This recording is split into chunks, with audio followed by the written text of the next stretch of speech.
HarperCollins presents Goodbye for Now by M.J. Hollows, read by Peter Kenny. 1923. They all stood in silence, with hats and caps doffed under arms, focusing their vision on their shoes. Meanwhile, the bishop droned on in his fashion, extolling the virtues of sacrifice. He stared with them, trying not to dredge up the memories of the past. I have lived through hell, but in that I'm not alone, he thought. Bile stuck in his throat, and he desperately tried to swallow it away.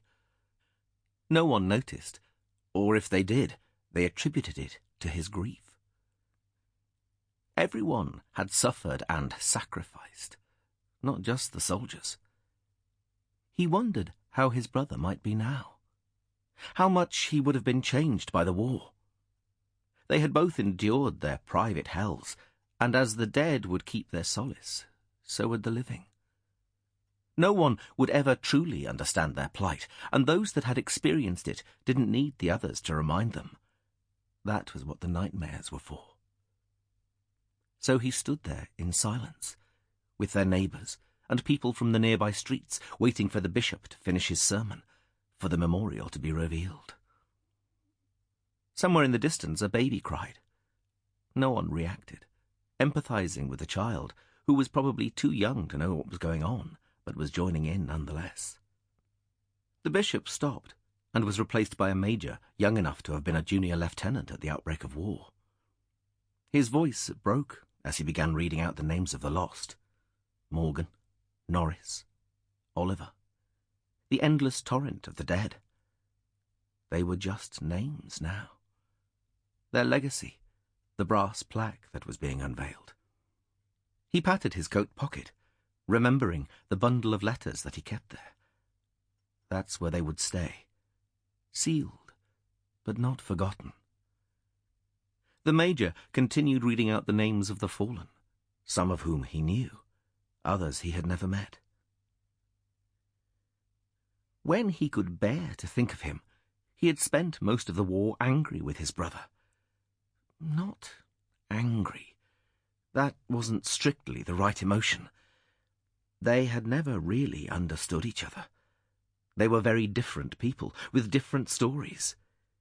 He had had high hopes for his brother. They all had. Yet he threw it all away. He chose his path. When he should have turned to his family, he turned away. It was hard now to remember him as they were when they were children. Too much had happened.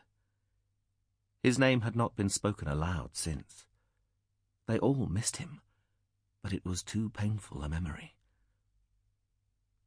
The major had finished now and had disappeared. There was a cough from someone amongst the crowd. The only sound apart from that was the occasional sniffle of a nose or the sound of stifled weeping. Heads were still bowed, and would remain that way for some time, some years, perhaps. At first, he hadn't understood his brother's decision. They stood on opposite sides. But as the war dragged on and on, past its first Christmas and into a new year, year after year, he had started to understand his brother a lot more. He began to understand the need to fight for something, to believe in something, and to not give up, no matter what life would throw at you.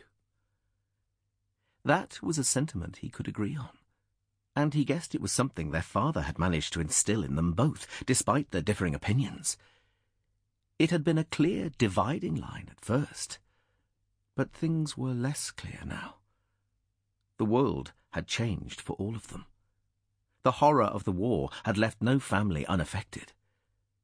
They couldn't change their decisions, but they could make sure that they counted for something, that things hadn't just changed for the worst, but would be allowed to change for the better too. He just wished his brother was still around to say this to, but he would never have the chance now. Their paths drifted apart on what was to be a fateful day for millions of people. 1914. Chapter 1. It's war! Sample complete. Ready to continue?